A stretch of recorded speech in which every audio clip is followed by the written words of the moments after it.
Hello guys, welcome. Collective reading tayo ngayon. So tingnan natin kung ano yung current energy ng person mo. Para to sa mga no contact situation na nakikibalita sa kanilang mga person.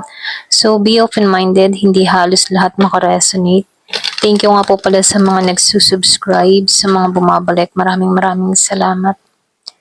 Give me the message for collective. Ano yung current energy ng person mo? Give me the message for collective. Ano yung current energy ng person mo?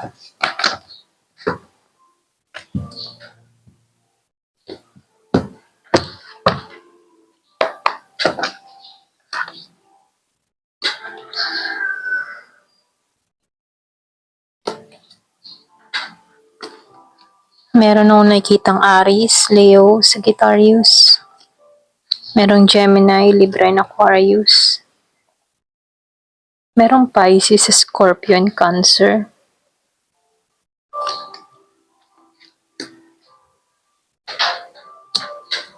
Merong Virgo, Taurus, and Capricorn. So, halos lahat andito, no? So, dito, lumalabas medyo mabagal tong person mo.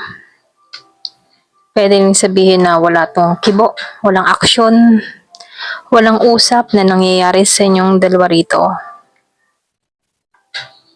So, nakikitaan ko dito, meron pa rin tumbalak, kaya lang, sa panahon ngayon, mas nangingibabaw sa tao na to yung pinag-aaralan or pwede rin inaaral yung sitwasyon.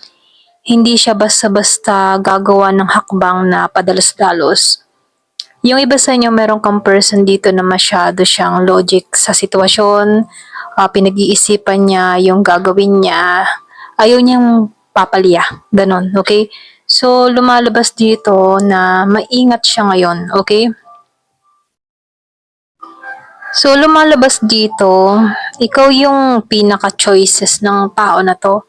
Kung ibinilang ka sa mga option or kung marami kayo sa buhay ng tao na to, ikaw yung nais niya rito sa bandang huli na makasama rito, no? So, lumalabas lang dito, medyo mabagal, sobrang bagal niya lang dito, okay? Yung iba sa inyo, kaya to medyo mabagal, nag-uumpisa muli to, okay? Meron tong inuumpisahan, pwedeng inaayos niya yung excuse me, inaayos niya yung stability niya. Or pwede rin inaayos niya yung kanyang trabaho. Yung iba sa inyo, meron kang person dito na bago pa ulit or bagong simula sa trabaho, yung bang tipong nag-iipon muna, hindi pa stable, kumbaga andito siya sa moment na meron siyang mga pinaghahandaan na gusto ng tao na to na hindi siya papalya sa mga plano or plano niya rito, okay? So, dito, itong taong ito, pwede rin nag-iipon to ng lakas ng loob. Pwede rin nag-iipon siya dito para sa pagiging stable niya bago siya tumungo sa'yo. Alam mo yon. So, gusto ng tao na to, ayos ang lahat. Ganon. So, lumalabas dito, gusto ng tao na to na maging good provider. Pero humihiling to, no?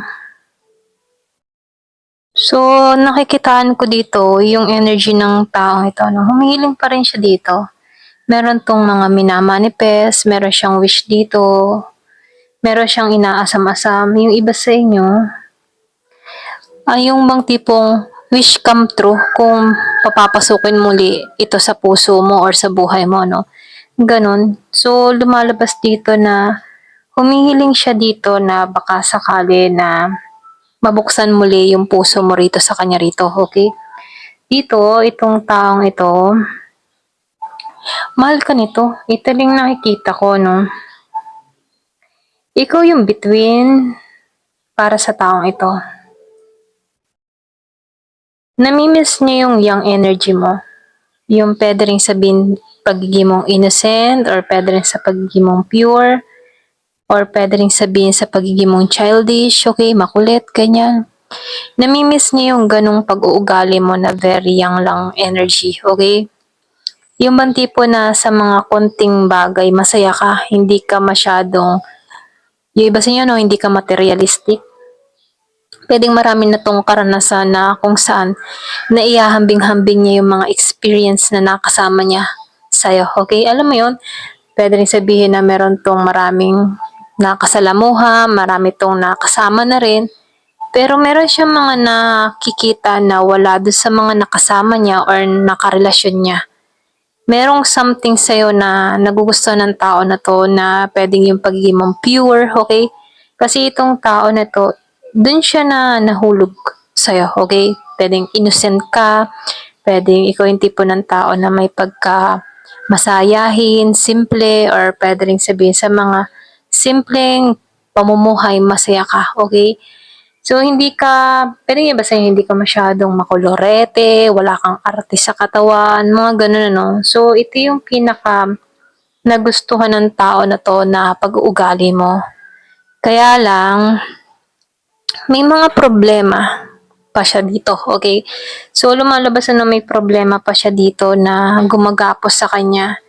Yung bang tipong puwedeng meron pang mga balakid, hadlang, or puwedeng meron pa 'tong mga inaayos pa sa kanyang sarili na kung saan, nakukulong pa siya sa sitwasyon niya, okey? Puwedeng yung iba sa inyo meron kang person dito na meron siyang sariling laban na kailangan niyang, lampasan, okey? Puwedeng yung kanyang mga, yung kanyang dark shadow, okay, yung mga dapat ayusin sa kanyang sarili, or puwede rin andito siya sa process na nakatuon siya sa pagbabago, sa healing, or puwede rin na meron 'tong mga ginagawa sa kanyang sarili na unti-unting nagbabago, maging sa pananaw, mga gano'n ano. So, dito medyo may confuse pa rin 'tong tao na 'to na kailangan niyang tanggalan, okay? Pero dito ano lumalabas, hindi siya masaya. Kung nasaan man siya ngayon, hindi siya masaya. Puwedeng kaya hindi 'to masaya, puwedeng ikaw, hindi ka na nag-i-stalk or hindi ka na nagme-message, wala ka ng pakialam, hindi ka na nangungulit. Ito rin yung isang dahilan kung bakit nakakaramdam 'to ng lungkot, okay? Puwedeng naninibago sa sitwasyon. Kung ikaw yung tipo ng tao na laging nagpaparamdam, laging present, kahit hindi kayo nag-uusap, so andiyan ka palagi, nagme-message ka, umaasam-asam ka, or umaasa sa kanya rito, merong pagbabago na ginawa ka, okay? Na kung saan itong tao na 'to, naiibahan sa attitude mo sa panahon ngayon ano. So, yung iba sa inyo merong pagbabago kang ginawa, okay? Meron kang pagbabagong ginawa sa sarili mo. So, dito no, nakikitaan ko dito, yung iba sa inyo, kung madalas mo makita yung 444, 222, 1111, may yung mga angel number, 2828, 101010, 888, mga ganun, no? Meron tong malaking sign para sa'yo, no? So, umaasam-asam pa rin tong tao na to na magkita kayo, okay?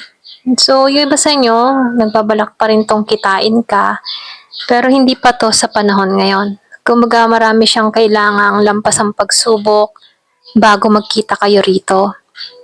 Pero ganun pa man ano, ikaw yung nakikitaan niya ng the one, or ikaw yung nakikitaan niya na babalanse sa buhay niya, sa mundo niya. Kahit may mga problemang dumarating, kita ka ng tao na to na magaling kang magsolusyon, okay, sa mga problemang dumarating sa buhay mo. So, nandun yung paghanga, andun yung inspirasyon mula sa tao na to. Kaya nga dito, no, pinagdadasal ka nito. Hanggat maaari, ikaw yung gusto niya. Kasi kita ng tao na to kung paano ka maging malinaw sa intention mo, kung paano ka malinaw sa mga desisyon mo or sa mga gusto mo mangyari dito, okay? So, lumalabas rin dito na kita ka ng tao na to na may something na magic, okay? Na yung bang tipong ramdam niya na may dala ka ng swerte, or ramdam ng tao na to na may mahika kang dala, okay? Kasi dito, yung iba sa inyo pwedeng merong nagbabago or meron kang mga nakukuha na hindi inaakala ng tao na 'to na makukuha mo 'to, na posible pala na magtagumpay ka, okay? So, nakikitaan ko dito puwedeng yung iba sa inyo nagtagumpay ka sa madaling panahon, sa hindi inaasahang pagkakataon.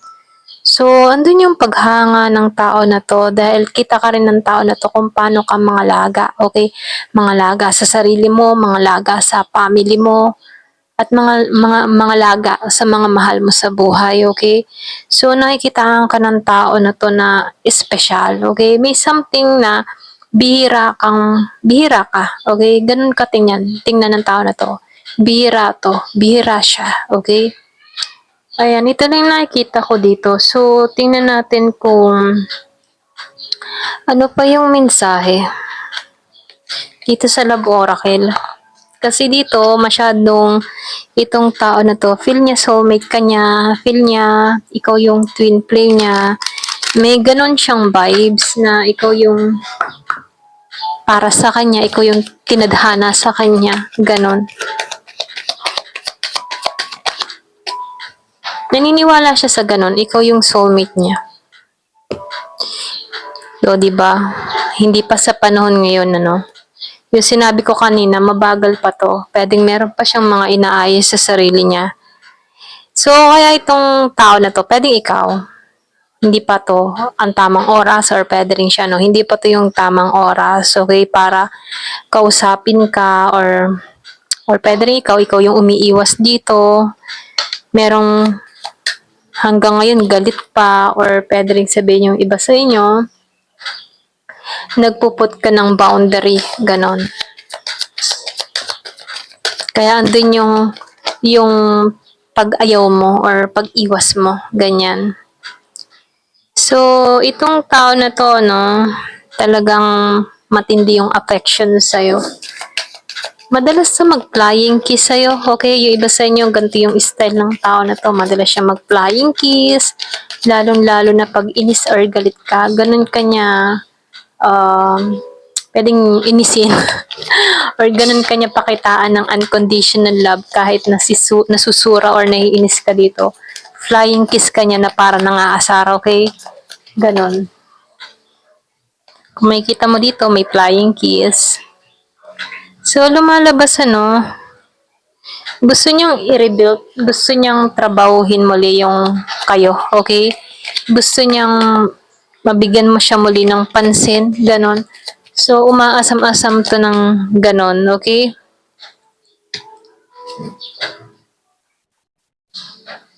So, dito, no, sinasabihan ka dito, buksan mo pa rin yung puso mo. Kung ayaw mo na talaga dito sa taong ito, buksan mo pa rin yung puso mo sa ibang tao, okay?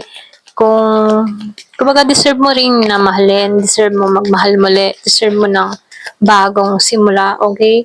Pero dito, kung mahal mo pa rin tong tao na to, bigyan mo ng pagkakataon, ano, at ipagdasal mo, okay? So, merong chaser dito and hand of card. So, lumalabas din dito, no? Meron ditong hand. Yan, hand of card and the chaser. So, nakikitaan ko dito, merong susugal, merong maglalakas ng loob, nag-iisip ng strategy, okay? Wala siya mapagpilian kundi ikaw, okay? Hindi lang to nagpapakita ng mga pangitain, pero ganun pa man, hindi pa siya nagpapakita ng pangitain sa'yo or something na pagkilos dahil itong tao na to ay nag-iisip siya ng strategy. Ayaw niyang pumalpak. So, lumalabas dito, maghahabol, merong maghahabol, or pwede rin sabihin na, pwede yung iba sa inyo, meron ditong takot, or meron siyang nararanasang takot, okay? Merong natatakot. Meron ditong biglaang pagbabago, meron ditong sudden change, yung hindi inaasahan, ano, may transformation. So, meron din akong nakikitang epiphany, surprise. Yan, may sorpresa. Ayan, no, gusto niya nang maging masaya dito. Yung bang kayong dalawa, gusto niya nang maging masaya kayong dalawa. Mahal ka talaga nito, gusto ka niya. Pero yung iba sa inyo, no, meron ditong tao nagkaka-interest din sa'yo, okay? Meron nag-iisip, meron nagre-reminiscing, nagkakaroon ng pangunawa, natuto sa nakaraan, gusto ng bagong memories. Hindi ito nagpakatotoo, no? Nagput to ng mask or pwedeng sabihin na nagpretend, na walang pakialam, pero deep inside, andun pa rin yung feelings ng tao na to. Ayan. Kunyari, walang interest. Meron talagang breakup separation na nangyari. Merong silent treatment, merong iniwan or inabandon na, ganon. Kaya merong heartbroken. So, yung iba sa inyo, meron kang person dito na totally na sobrang nasaktan. Pwedeng ikaw din to. Nalungkot ka din sa separation na nangyari sa inyong dalawa rito. Pero ganun pa man, nakikitaan ko dito na yung iba sa inyo, kung hindi pa to sa panahon ngayon, balak pa rin ng tao na to na kitain ka rito. Okay? Sa takdang panahon na pinaplano niya rito. Okay? Ayan, hanggang dito na lamang po. Thank you for watching. Love and peace.